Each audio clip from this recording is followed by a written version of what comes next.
como le anticipábamos recién, antes de irnos a la pausa, ha llegado y está con nosotros la licenciada Laura Echarre. Les comentaba yo al comienzo del programa que la habíamos invitado precisamente porque consideramos que nos va a orientar para tratar de entender esta problemática que ya se ha nacionalizado, el tema de la droga, el narcotráfico, las maras, las pandillas, todo esto que sucede en ese submundo que por ahí es difícil de entender, nos va a ayudar a tratar de encontrarle una vuelta. La hemos invitado a ella porque es especialista en estas cuestiones y ha editado un libro, pero hay un dato que es mucho más importante.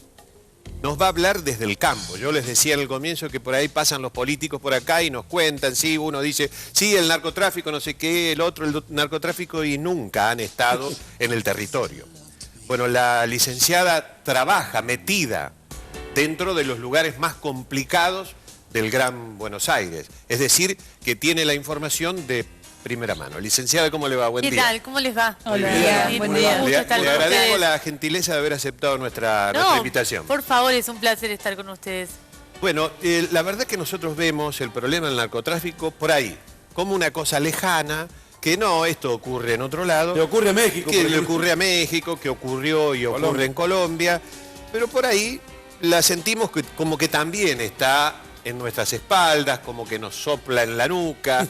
¿Y cómo es la realidad? ¿Cómo lo ve usted? ¿Cómo está Argentina en este mundo de la droga y el narcotráfico? Bueno, básicamente nosotros somos un país que está atravesado por el narcotráfico. No es que el narcotráfico nos está avanzando, sino que el narcotráfico ya nos avanzó, ya nos penetró y ya nos atravesó. Tenemos un narcotráfico local, tiene una base local importante. Esto tiene que ver con bandas de narcotraficantes, digamos, de color local, porque cada país construye el color local de su propio delito, sumado a células importadas de distintos carteles de la droga que han llegado de México, de Colombia, de Perú y de Paraguay. Nosotros en materia de narcocriminalidad seguimos la línea mexicana, que tiene que ver con los eslabones de una cadena delictiva que empieza con las pandillas, las maras, las bandas narcos y los carteles de la droga, que ya es el estadio superior. Nosotros en Argentina no tenemos un cartel de la droga, pero sí tenemos bandas con perfil de cartel y tenemos células de carteles como por ejemplo de cartel de los Zetas, de Tijuana, de Sinaloa en el NEA, en la Triple Frontera cartel de los Zetas. O sea, tenemos una división del país que lo podemos hacer en tres gruesos.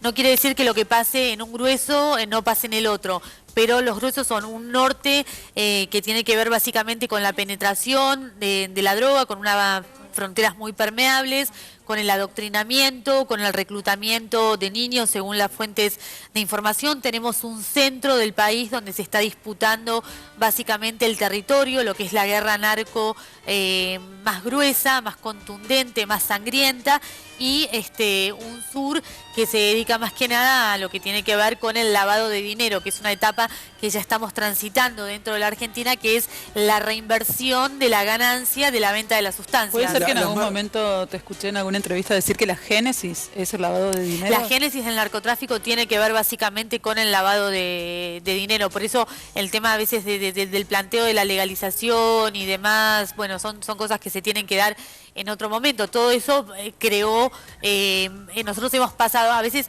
algunos políticos dicen, bueno, no, pero con respecto al 2000, 2001, el estamos delito, mejor, sí, claro, ha disminuido, otros dicen, no, ha aumentado, y en realidad no hay ni una disminución ni un aumento, sino que hay una mutación a narcocriminalidad. ¿Y la Argentina está preparada para la despenalización? No, Argentina no está preparada absolutamente para todo.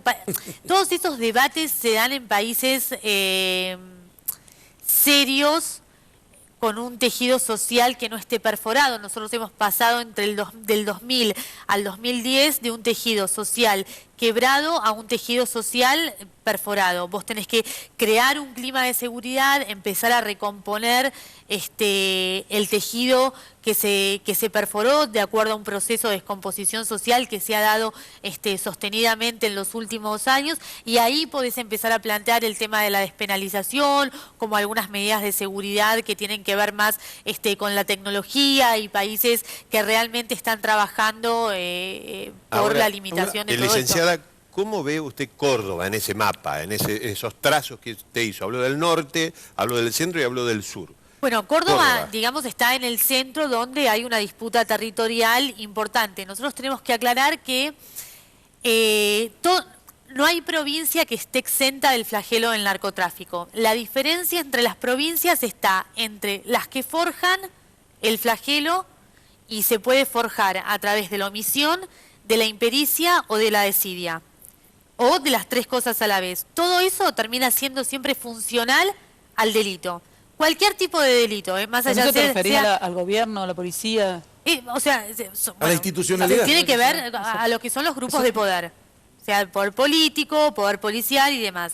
Ahora, después tenés provincias que lo contienen.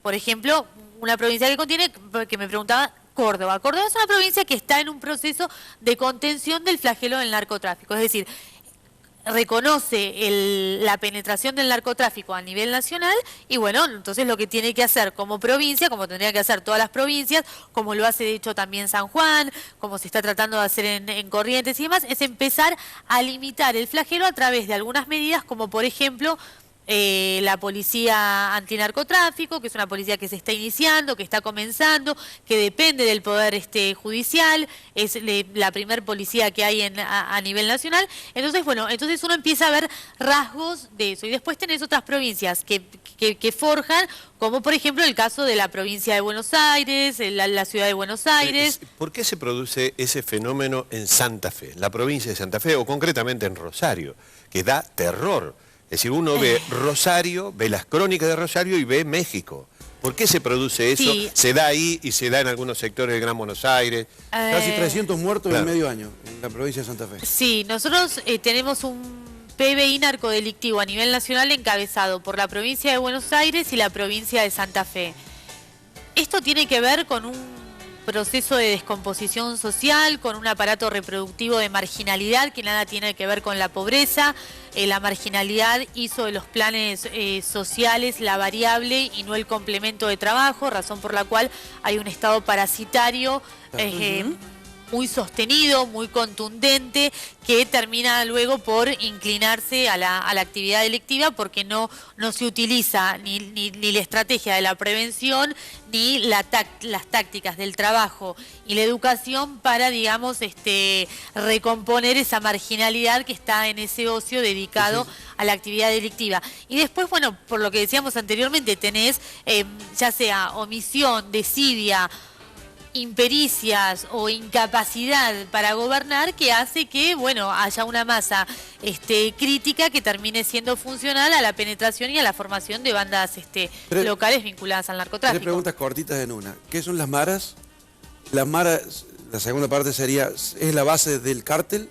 Las maras arrancan como maras y después se convierten en cárteles. Y si en Argentina, debido al mexicano que está preso en Buenos Aires, tiene la chance de tener alguna pandilla de ese tipo acá. A ver, las maras son organizaciones criminales. Hay una gran confusión que se da en muchos informes con la pandilla y la mara. El pandillero utiliza la palabra mara desde el comienzo, desde que se conforma la pandilla. En la pandilla encuentran un sentimiento de pertenencia, de grupo, es donde se hacen los rituales de iniciación que tienen que ver con recibir X cantidad de palmadas de acuerdo a la pandilla que pertenezcan, sea la M18 claro, o la MS13, que son las pandillas más antagónicas. El tema de los tatuajes...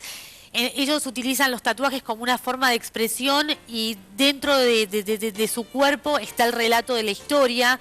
Después tienen que cometer algún tipo de delito, están con los rituales satánicos y demás. Pero dentro de la pandilla se genera el proceso de mutación a la mara. Para que se produzca ese proceso de mutación tiene que haber una organización criminal, sea narcotraficantes, exonerados de fuerzas de seguridad inclinadas al delito, terrorismo, que les den una estructura económica, así como una estructura de tipo paramilitar para que puedan crecer. Y ahí se conforma la mara. Y cuando se conforma la mara obviamente arrastra el bagaje de la pandilla, o sea, que arrastra el tatuaje, arrastra todo con lo que se inició siendo pandillero. Es decir, que una mara no es una organización en sí, sino que sería el brazo armado de una organización. Claro, a ver. De una pandilla. Como reciben la organización, el respaldo de la organización criminal, en ese momento, que por lo general está vinculada con el narcotráfico, se vuelve un brazo armado del narcotráfico. Esto es la cadena de fusión.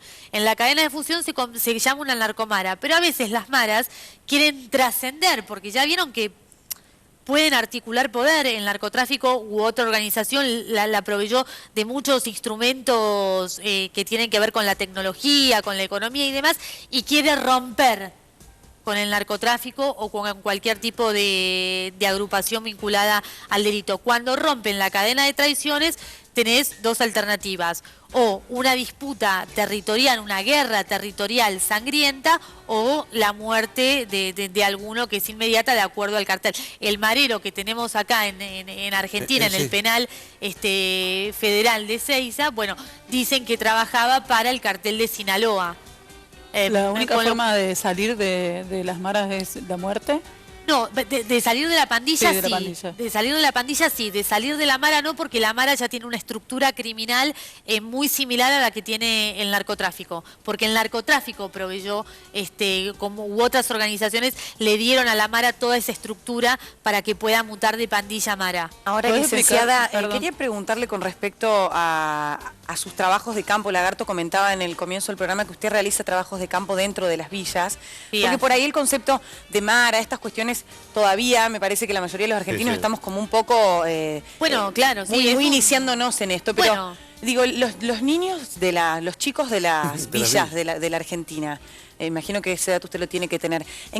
¿A qué edad inician los chicos a tener contacto con... ¿Los reclutan? ¿A qué edad? Con las drogas, con el narcotráfico? Hasta hace 5 o 6 años el reclutamiento comenzaba a partir de los 12, 13 años y ahora mermó a los 8 años. 8 años. 8 años, sí. Niños. Tenés, hay una falta, hay una ausencia de relación dialéctica entre lo que es la familia y la escuela. Uno siempre sabe que uno en la escuela se va, digamos, a instruir y en la familia se educa, y eso tiene que haber un ida y vuelta entre familia y la escuela que no hay, y hay muchos chicos incontinentes emocionales, incontinentes educativos, con familias disfuncionales que no tienen en claro muchas cosas, ahí se mezclan un montón de delitos y demás, y bueno... Pero lo que usted quiere decir es que vamos camino a eso, vamos camino a tener en Argentina esas pandillas que se convierten en maras, ¿o estamos lejos de eso? No está, a ver... así como estamos atravesados por el narcotráfico, estamos en un proceso de avance de las maras. Nosotros estamos en un momento donde podemos, a través de prevención, de políticas de seguridad, de avances sobre el narcotráfico, podemos frenar el avance que no se frenó del narcotráfico. Bueno, nosotros podemos frenar. Nosotros tenemos que tener en claro esto, que la droga es un proyecto de muerte, que su principal hacedor es el narcotráfico, y el narcotráfico trae muchas miserias delictivas. Entre todas las miserias delictivas que trae el narcotráfico, trae el fenómeno de las maras. ¿Argentina tiene algún plan para luchar contra los crímenes organizados o no?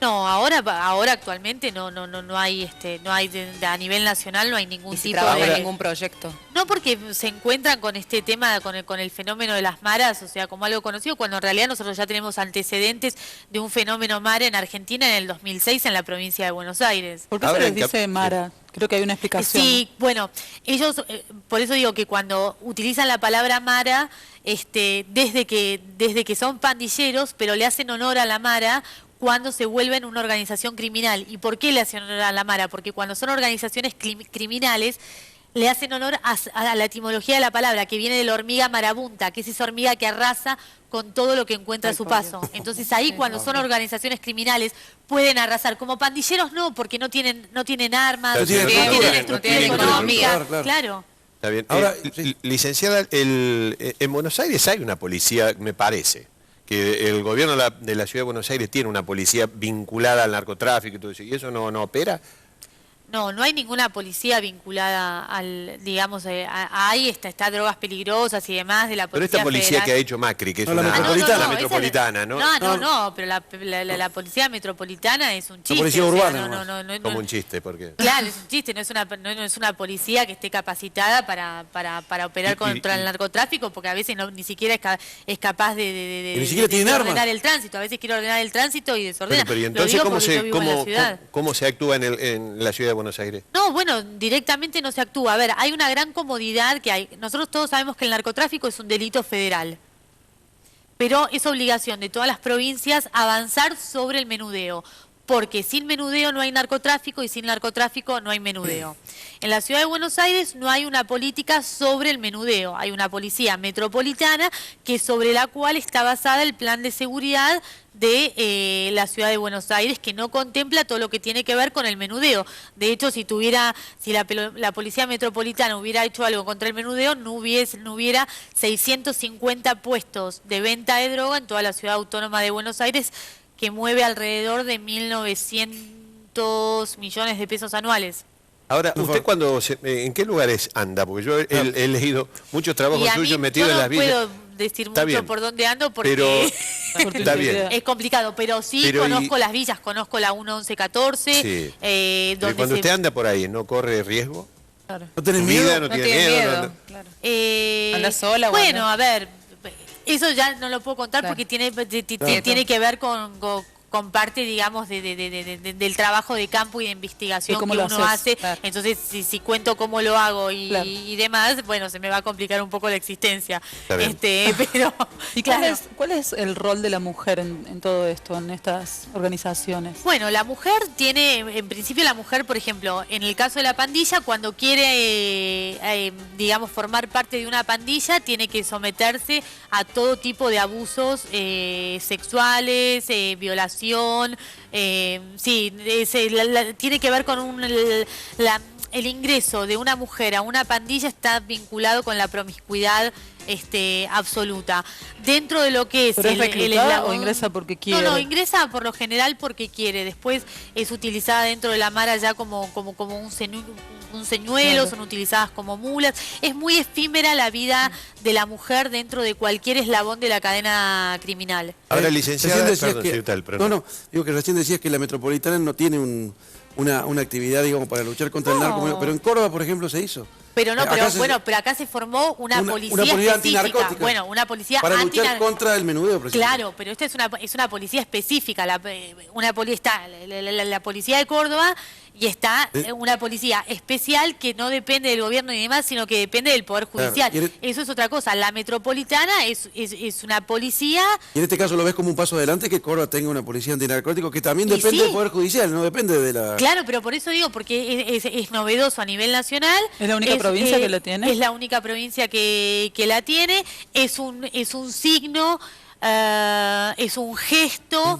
Y es, digamos, el primer avance concreto sobre el menudeo, y al depender del Poder Judicial también descomprime todas las trabas que tienen que ver con la bajada de la justicia, de las órdenes de allanamiento y demás en otros lugares, pero nada tiene que ver con la metropolitana. Claro. Hablamos de una policía específica con una policía que es el equivalente a lo que pueden ser las policías locales, como fueron en su momento en México, y que ahora están en boga. Claro. En la provincia de Buenos Aires, un aparato reproductivo de policías locales que tienen una ecuación directamente proporcional. A mayor cantidad de policías, mayor cantidad de delitos. Y eso se ve claramente en los distintos partidos de la provincia de Buenos Aires, fundamentalmente en el conurbano bonaerense. Es decir, mientras países como México están sacando ese tipo de policías, ya la sacaron porque no fueron funcionales a la seguridad, sino que fueron funcionales a la inseguridad. Bueno, en el conurbano... Hicieron desaparecer 43 estudiantes en México, la policía municipal. Ahora, ¿hay algo a lo que los narcos, los delincuentes, los pandilleros, lo que sea, le tengan miedo? Porque recuerdo haber visto una vez que publicaste vos una foto con una leyenda que decía, Dios te da la vida y yo te la quito. Sí, eso en realidad es un arma que le secuestraron a un menor que no integraba una mara ni nada en esa por el frase, estilo. ¿no? Dios te da la vida y yo te la quito. Bueno, tiene que ¿le ver tienen miedo a algo o le tienen miedo a una policía antinarcotráfico? Tiene que ver con la impunidad. En Argentina hay una gran consagración de la impunidad. O sea, la impunidad vuelve a matar siempre la impunidad vuelve a matar a los muertos, ya sea por narcotráfico o por delitos no vinculados al narcotráfico. Mientras no haya una decisión política y no haya un imperio de la ley, sino un imperio de la anomia, como hay ahora, el narcotráfico no se sienten amenazados. No le va a tener miedo a nada. El panorama, digamos, es desolador. Sombrío. Además de desolador, es complejo, porque vos planteabas que el fin de todo este negocio de la droga es el lavado. indudablemente que debe actuar los estamentos represivos de investigación y también debe intervenir la justicia. Es decir, en el caso del lavado, poco tiene que hacer narcóticos y mucho tiene que hacer la justicia, mucho tienen que hacer los fiscales. Es un combo. Digamos, tiene que haber una cadena de trabajo y una política decididamente de Estado para encarar esto. ¿Existe algún proyecto en ese sentido así que abarque todo eso? En realidad es un combo es un combo que hay que hacer sobre... a ver, hay una gran cantidad de políticos que hablan sobre el tema del narcotráfico. Hay una gran simulación de profundidad. Es muy fácil hablar y caer en lugares comunes, en clichés, el narcotráfico es malo, el narcotráfico es esto, los niños, el los diagnósticos son deporte. todos. O sea, a ver, pero son muy pocos los candidatos que a ciencia cierta tienen noción de qué hacer con el flagelo, de cómo abordarlo, que tengan una noción por plazos, una honestidad intelectual. Nosotros no podemos hablar de lucha contra el narcotráfico, nosotros podemos hablar de avance sobre el narcotráfico. Pero licenciada, es la si primera usted medida. Una persona, usted es argentina, es tan bien capacitada, hace el trabajo de campo, tiene la información, tiene el dato real, ¿por qué un candidato no la convocaría usted para trabajar en equipo, para formar parte de sus equipos? Bueno, a ver, siempre hay ¿ha candidatos. recibido alguna invitación a participar? Bueno, hay candidatos que son muy permeables, digamos, a recibir todo tipo de diagnósticos, de trabajos. Bueno, el gobernador de la provincia de Córdoba, él es muy permeable a todo este tipo de cosas. Él siempre habla de que él habla de un avance sobre el narcotráfico, entendiendo que en 4 años es imposible, en un mandato de 4 años es imposible terminar con el narcotráfico cuando el narcotráfico ya se instaló en la Argentina. Entonces no se radica el narcotráfico. El narcotráfico, cuando vos planteas, primero hay que plantear un avance sobre el narcotráfico que significa la contención del flagelo, es decir, que no siga evolucionando lo que tenés internamente y que no penetre lo que viene desde la frontera, o sea, lo que penetra de forma internacional. Eso lo vas haciendo por plazos. En el largo plazo vos planteás la lucha contra el narcotráfico y ya ahí necesitas una política regional con los distintos países para que haya una real lucha y no un desplazamiento de la violencia. Cosa que no hay hoy. No, hoy no hay, hoy no hay nada, hoy directamente, a ver, la bajada de línea es que somos un país de consumo y hasta por ahí nomás, pero que simplemente somos un país de tránsito y en realidad somos un país productor porque nosotros tenemos cocinas vinculadas. Nosotros la hemos invitado hoy por la desolación de propuestas que hemos visto en este sentido y porque, obviamente, comparto con usted, escuchábamos todos enunciados. Sí. Ninguna profundización del tema, lo que nos hace aún más ignorantes. Dentro de este menú de candidatos que hoy está dando vuelta, ¿a quién ve usted con el, si es que ve alguno, ¿no?, que, bueno, es un poco más permeable a este tipo de cosas o que está elaborando un proyecto en ese sentido? Usted dijo que De la Sota la había consultado. O que a ver, creo que digamos, del bagaje en este abanico electoral que hay en todos los precandidatos, desde el espacio de una, es el espacio, digamos, que más habla de todo lo que tiene que ver con la seguridad y el tema del narcotráfico. También, o sea, esto quiere decir De la Sota y Massa. Con la diferencia de que, bueno, De la Sota plantea otro tipo de tiempos, aboga más con lo que tiene que ver con todo lo que es prevención, porque entiende que la prevención es la seguridad, entonces hay que recomponer el tejido, habla mucho de la confianza sobre los recursos humanos y una combinación de recursos humanos con tecnología. Después he escuchado, deja como para más adelante todo lo que tiene que ver con ley de derribo y demás. No basa, lo cual no es un dato menor, que no base su política de seguridad o de avance sobre el narcotráfico en la radarización, porque todo candidato que diga que la política que va a tener sobre el narcotráfico o de lucha contra el narcotráfico es la radarización, es porque no entiende absolutamente nada de cómo se maneja el narcotráfico en Argentina, porque entre el 75 y el 80% del narcotráfico narco entra por tierra en Argentina y se mueve por tierra. Después tenés Carrió, que habla también del tema del narcotráfico, pero Carrió tiene una tendencia sostenida al derrape y después se va en denuncias compulsivas. Pero de la Sota tiene, sí. No, quería preguntarle qué rol, escuchando todo lo que está diciendo y que por ahí hay términos que acabamos como de entender o esclarecer ahora, ¿qué rol cumplimos los medios? Si somos funcionales o si informamos bien o si debemos seguir informando como lo hacemos con respecto a estos casos. ¿Cómo ve el rol de los medios en medio de todo esto? Yo creo que es fundamental. Los medios son... A ver, si por algo dicen que es el cuarto poder, mientras se informa con responsabilidad, uno tiene que tratar como comunicador de no alarmar. El otro día me decían, bueno, pero acá están las maras y ya somos un país... No, a ver, las maras nos están avanzando, sí, esto es una realidad, no estamos como en Centroamérica. Las maras no operan en Argentina como en Centroamérica, porque también es un fenómeno que ha ido avanzando y se ha ido sofisticando con el paso del tiempo. Ya las nuevas maras no hacen de su cuerpo, de su piel, el relato de la historia, no se tatúan de manera tan obvia, porque eso ya los etiqueta como delincuentes, o sea, razón por la cual, y también hay maras locales que no tienen que ver con el funcionamiento de las maras centroamericanas, pero que sí se manejan con la misma metodología, por ejemplo, en el conurbano o también en la ciudad de Buenos Aires, algunas pandillas que ya están empezando a mutar con el tema de los secuestros extorsivos, el cobro de peajes. ¿El mexicano que está en Ezeiza ha armado alguna organización desde el penal o...? Yo la información que tengo... ¿Está solo él? Yo la información que tengo a ver, hay tres hipótesis de por qué este hombre está en Argentina. Una es que vino para hacer un testeo de mercado, a ver cómo está, digamos, el país en materia de pandillas, maras y criminalidad. La segunda es que viene escapando de un cartel al cual traicionó, que sería el cartel de Sinaloa.